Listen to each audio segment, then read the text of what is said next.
Hello students, welcome back. Children, as per the exam pattern, today's lecture we are going to start with the discussion for MCQs or the multiple choice questions. So module by module, children, I'll be teaching you the multiple choice questions. So today it's the lecture that will be discussing module 1, and in module number 1, children, all the 5 topics that we'll be studying here, we'll be focusing on the MCQs of this particular module. So let's continue, children. Let's begin with the first chapter. The first chapter, children, which is Introduction to Macroeconomics. Now, the following is not a subject matter of macroeconomics. Okay, the following is not a subject matter of macroeconomics. Children, we are quite aware of what we study in microeconomics and what are the different categories that are covered under macroeconomics. So here, children, macroeconomics में क्या आता है क्या नहीं आता है वो देख लेते जरा. First वाला sentence है, children, which says that national income accounting. अभी आप सबको पता है हमने चैप्टर पढ़ा हुआ है national income accounting और अपना I even told you, children, that Sybcom is all about macroeconomics. So हम लोग देखते हैं कि लाइक अपने बुक में से कौन सा चैप्टर नहीं है इसमें. Law of demand and supply, children. National income accounting it's a part, children. Law of demand and supply micro में आता है जो हमने 12th और 13th में पढ़ा था, children. So this should form the answer. Business cycles वाला topic, children, we have studied. General price level का मतलब होता है इन्फ्लेशन. तो मुझे लगता है answer should be point B, that is law of demand and supply. Macro economics में कवर नहीं होता बच्चों लोग. Okay, now one of the major assumptions of the classical school, हमने classical, you'll remember we have seen the classical school of thought होता है, children. Then we also have what is known as the neoclassical thought, and then we have got the modern school of thought, children. अच्छा, पहला वाला sentence है lack of aggregate demand causes involuntary unemployment. Okay, but that's towards the modern economic, children. Government's fiscal operations can reduce unemployment.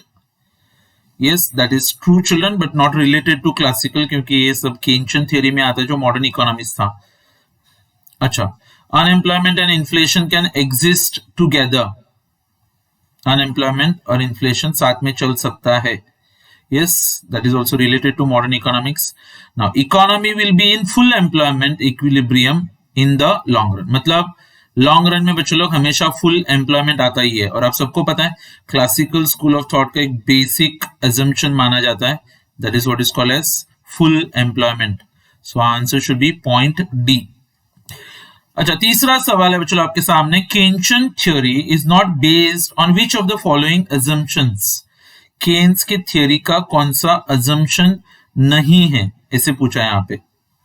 अच्छा, now the very first statement that they have given their children, that supply creates its own demand. क्या statement है? Supply creates its own demand. Now this is not Keynesian theory, children. We have studied that this was related to Say's law of market. अच्छा, Keynes के हिसाब से markets fail हो सकते हैं. अच्छा, गवर्नमेंट अगर इंटरफेयर करेगी तो हम लोग रिसेशन का प्रॉब्लम सॉल्व कर सकते हैं. हमारा देश का नेशनल इनकम बच्चों एग्रीगेट डिमांड के ऊपर डिपेंड करता है. सब केन्स की थ्योरी के अजम्पशंस है. सो अपना सही जवाब है बच्चों point A, that supply creates its own demand. Now the next one, children, which of the following schools of thought in macroeconomics focuses on the role of money supply and central bank? थोड़ा सा logic लगाने का बच्चों लोग, ये हमेशा economics नहीं होगा. सो डेवलपमेंटल इकोनॉमिक्स गलत जवाब. Classical school, nothing to do with supply of money. Keynesian school also, children, it's not. Acha, so it means कि like children, we are worried about what's known as monetarism. अच्छा, और ऐसे भी money supply करके लिखा है बच्चों लोग, और central bank, all these are concepts related to monetarism. So our answer should be point C. फिर which branch of macroeconomics specially focuses on the problems of developing economies? अच्छा, डेवलपिंग बच्चों लोग वर्ड ही ढूंढ लो ना आप. कौन से पॉइंट में दिख रहा है? देखो पॉइंट ए में लिखा है development economy. So that is going to be public finance बच्चों लोग गवर्नमेंट का बजट होता है, ये recession, inflation, monetary economics that is monetary economics, तो बचता क्या है, development economics. Now which of the following measurements indicates how national income is distributed? GDP मतलब बच्चों हमारे देश का ग्रॉस डोमेस्टिक प्रोडक्ट, जीएनपी मतलब gross national product, net national product. अच्छा, ग्रॉस नेशनल इनकम को जब हम लोग पॉपुलेशन से डिवाइड करते तो हम लोग को पता चलता है कि हर एक व्यक्ति को कितना पैसा मिला है, एंड दैट इज व्हाई अपना सही जवाब है बच्चों लोग point C, that is per capita income. क्या था इसमें, per capita income children. So here we try to understand children that this is the distribution of income that is generated or displayed through what is known as the gross national income divided by total population, that is per capita income. Acha, for the phenomena of stagflation. Stagflation children, it's like high rate of inflation plus high rate of unemployment. So the phenomenon of stagflation can be explained with which of the following macroeconomic theories? Stagflation children takes place when there is a reduction in supply. तो जैसे ही supply का back side shift होता है. अच्छा, I had explained to you about one diagram in which we had the basic equilibrium, aggregate demand, aggregate supply. और जैसे ही this was the original price and supply, जैसे बच्चों लोग सप्लाई बैकवर्ड्स शिफ्ट होता है तो आप देखोगे यहाँ पे प्राइस बढ़ गया है और आउटपुट कम हो गया, मतलब high level of unemployment, high level of inflation. So that is supply side cost push theory बोलते हैं इसको. Stagflation children is due to supply side push. Demand pull theory का कुछ रिलेशन नहीं है यहाँ पे बच्चों लोग स्टैगफ्लेशन में. Classical theory no, monetarist theory no. अच्छा, which of the following is not one of the limitations of macro economics. Macro economics का लिमिटेशन नहीं है, ऐसा पॉइंट ढूंढना है आपको बच्चों लोग यहाँ पे. Now enable to study aggregate measurements, क्या बोला है कि like enable to study aggregate measurements pertaining to an economy. ये बच्चों लोग सेंटेंस ही गलत है बच्चों लोग. Enable to study aggregate measurements लिखा है, जबकि मैक्रो इकोनॉमिक्स में बच्चों लोग वी स्टडी एग्रीगेट्स. तो मुझे लगता है आंसर आपके सामने ऑलरेडी है. अच्छा, models and theories are abstract and mathematical, ये बराबर है. Does not account for micro level differences. Macro economics चलो माइक्रो के लेवल्स को नहीं देखता है. And prescribes policies that are too general policies ना, that is also right. So अपना आंसर रहेगा बच्चों पॉइंट ए, राइट. अच्छा, so that should be the topic 1 children. I am just giving you some sample questions children. You will have to work harder if you want to score better marks there. Let's move on to chapter number 2. Chapter number 2 children that we studied was related to trade cycles or business cycles. Okay, or it could be something related to the circular flow of national income, 2 sector economy, 3 sector economy and 4 sector economy. अच्छा चलो, कौन सा वो economy होता है जो rest of the world के साथ डील करता है? रेस्ट ऑफ द वर्ल्ड के साथ डील करने वाले इकोनॉमी को बच्चों हम लोग ओपन इकोनॉमी बोलते हैं. मतलब वहां पे इंपोर्ट्स और एक्सपोर्ट्स होता रहेगा. क्लोज्ड इकोनॉमी बच्चों लोग इंपोर्ट्स और एक्सपोर्ट्स नहीं होते हैं. ओनली डेवलप्ड, गलत जवाब. ओनली डेवलपिंग, गलत जवाब. सेकेंड वाला सवाल ये है आपके सामने. Which of the following economy is in equilibrium when investment is equal to savings? बच्चों लोग इन्वेस्टमेंट्स और सेविंग्स जब इक्वल होते हैं तो पूरा इकोनॉमी इक्विलिब्रियम में आता है children. That is something related again to a closed economy. Open में बच्चों लोग नहीं, दैट इज एक्सपोर्ट इंपोर्ट्स आते हैं वहां पे. डेवलपिंग और डेवलप का तो यहाँ पे नाम ही नहीं आता है. तीसरा सवाल है बच्चों आपके सामने. In which of the economy the leakages in the form of savings and taxes arise in the circular flow of income? बच्चों टैक्स कौन लगाता है? गवर्नमेंट. पहला सेक्टर कौन सा? 2 सेक्टर में क्या आता है? हाउस होल्ड्स और फर्म्स. तीसरे में कौन आता है? गवर्नमेंट. तो गवर्नमेंट आने के बाद में अपना सेक्टर का नाम क्या बनता है बच्चों लोग? 3 सेक्टर इकोनॉमी. तो आपका आंसर रहेगा बच्चों लोग 3 sector economy. Okay, yes. Next वाला question children, question number 4. It's in a circular economy firms supply. Firms बच्चों क्या सप्लाई करते हैं आपको पता है? Goods and services. लेबर और land are supplied by the individuals of households. In a three sector economy, we do not include income and expenditure of dash. And the answer is children external sector. Households आता है, government भी आता है बच्चों लोग, तो foreign sector नहीं आता है, external sector, that is import and export. And question number 6 children, the four sector circular flow economy does not include dash. World economy आता है, financial markets भी आते हैं, तो बचता क्या बच्चों लोग? crude oil reserves in oil wells. This is nothing to do with four sector economy. Okay, so that's the MCQs related to chapter number 2 children, that was circular flow of national income in a 2 sector, 3 sector and 4 sector economies. Okay, let's move on to chapter number 3, and this is question number 1 children in front of you, related to the national income that we have studied children. So we need to revise a bit children whatever we people have studied prior to this. Okay, what is the total money value of all the final goods and services produced within the domestic territory of the country during a given year? Word है बच्चों लोग domestic. अभी जिन लोगों को domestic ये word पता है तो जीडीपी का फुल फॉर्म पता है तो उनको पता रहेगा कि आंसर क्या है बच्चों लोग यहाँ पे जीडीपी, ग्रॉस डोमेस्टिक प्रोडक्ट, क्योंकि domestic territory of a country करके बोला है बच्चों लोग. So no doubts with that. What is the total money value of all the goods and services produced by the nationals during a given year?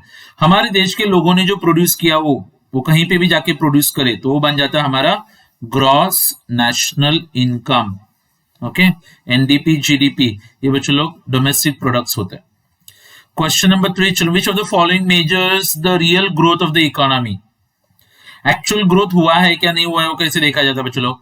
आपको पता है मैंने आपको बोला था नेशनल इनकम को काउंट करने का दो तरीका होता है, एक होता है कांस्टेंट प्राइस और एक होता है करंट प्राइस. करंट प्राइस में आपको पता है बच्चों लोग उसमें महंगाई दिखती है, तो अगर आपको रियल इकोनॉमी का ग्रोथ देखना है तो you have to go for what is known as GDP at constant prices. क्योंकि बच्चों हम लोग क्या करते हैं, इस साल का प्रोडक्शन लेते हैं और किसी बेस ईयर के प्राइसेस के साथ उसको मल्टीप्लाई करके देखते हैं, और अगर वैल्यू बढ़ गया रहेगा मतलब प्राइस उतना ही है फिर भी अगर वैल्यू बढ़ा है तो उसका मतलब प्रोडक्शन बढ़ गया रहेगा, right? So that is the GDP at constant prices. Which of the following is the sum of all the income actually received by the people in the country?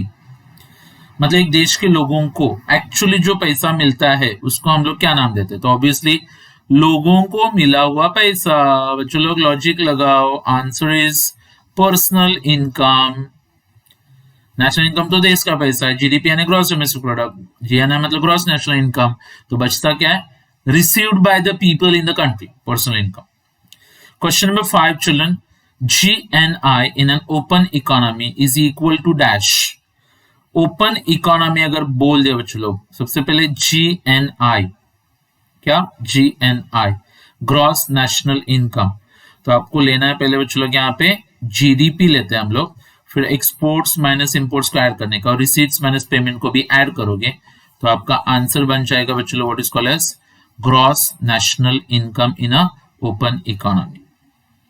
Okay, so ये क्या है बच्चों लोग? GDP plus R minus P, that should be something related to like GDP in open economy बोलते हैं उसको. और ऊपर जो बच्चों लोग that is GDP related to what's related to a closed economy children, या फिर open economy बोला जाता है उसको. अच्छा, question number 6, price deflator helps us to work out national income at. Price का जो इन्फ्लेशन है उसको हटाने का है. अगर उसको हटाना है बच्चों लोग तो आपको मैंने बताया you have to measure the national income at constant price and not the current price. Future price तो आता ही नहीं बच्चों लोग, उसमें ध्यान रखना. महंगाई का इफेक्ट हटाना है, कांस्टेंट प्राइस पे मेजर करके देखने का national income. Question number 7 children, which of the following formulas is used to calculate green GDP? Green GDP का फॉर्मूला बोला है बच्चों लोग यहाँ पे. ग्रीन जीडीपी में क्या बोला था बच्चों? अपने देश का जीडीपी माइनस क्या करने का, हमने अपने एनवायरमेंट को कितना नुकसान पहुंचाया वो हटा दो.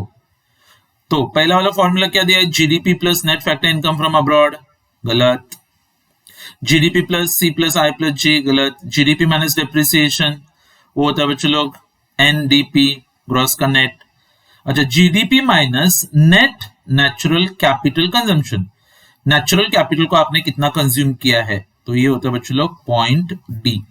Okay, Then we have got question number 8 here, which is related to again, which of the following will not result in increase in economic welfare when the national income increases. मतलब national income increase हो गया है लेकिन लोगों का welfare increase नहीं होगा. पहला क्या, इंक्रीज इन सब्सिडी. सब्सिडी बढ़ेगा तो बच्चों लोगों का वेलफेयर इंक्रीज होगा, तो ये तो बराबर है, मतलब आंसर में फिट नहीं होगा, क्योंकि उन्होंने क्या बोला है, not increase production in the defence sector at the cost of other sectors. मतलब अगर आपने आर्मी के ऊपर बच्चों पैसा बहुत खर्च कर दिया तो अपना वेलफेयर बढ़ेगा क्या, नहीं बढ़ेगा. तो मुझे लगता है this should be answer. Reduction in price level, तो लोगों का वेलफेयर बढ़ता है. Rational increase in taxes on the rich, अमीर लोगों को टैक्सेस लगा तो गरीब लोगों का वेलफेयर बढ़ेगा. तो answer is B. And question number 9 children, which of the following is not a drawback of green GDP. Not a drawback बोला, provides an alternative to the conventional measures of national income. This is a merit, this is not a drawback. Cannot measure, क्या बोला, cannot measure economic sustainability. economic sustainability, अच्छा cannot करके बोला बच्चों लोग, तो ये तो ड्रॉबैक में आएगा, राइट. अच्छा, difficult to measure natural capital in terms of money, ये भी ड्रॉबैक है. Not able to capture the economic welfare aspects of GDP, ये भी ड्रॉबैक ही है बच्चों लोग. तो ये जो ए वाला पॉइंट है बच्चों लोग, ड्रॉबैक नहीं है, ये एडवांटेज में आता है, क्योंकि इट्स अ ऑल्टरनेटिव. मतलब नेशनल इनकम मेजर करने के लिए हमारे पास एक ऑल्टरनेटिव अवेलेबल हुआ है बच्चों लोग, उसको हम लोग बोलते हैं ग्रीन जीडीपी, राइट. अच्छा, so these were some of the objective question children related to our chapter number 3, that was national income. And then we go towards chapter number 4 children, and chapter number 4, which I thought you all was actually related to business cycles or trade cycles. So let's continue children with chapter number 4 for the MCQs. Okay, and the first question children on your screen is, in which of the following phase the economy registered an upward trend in output, income and employment. कौन से phase में बच्चों लोग income, output और employment में एक upward trend दिखाई देगा आपको. तो अपवर्ड ट्रेंड करके बोला है बच्चों लोग, अपवर्ड. तो generally that happens during recovery. Depression में तो एकदम लोएस्ट होता है, प्रॉस्पेरिटी में एकदम हाई पे पहुंच जाता है बच्चों लोग, और रिसेशन में नीचे जाते रहता है. तो मुझे लगता है answer is like upward trend बोला है, and that is where the answer children is related to recovery. Okay, then children second question that we have here, in which of the following phases there is considerable fall in production, employment, income and investment.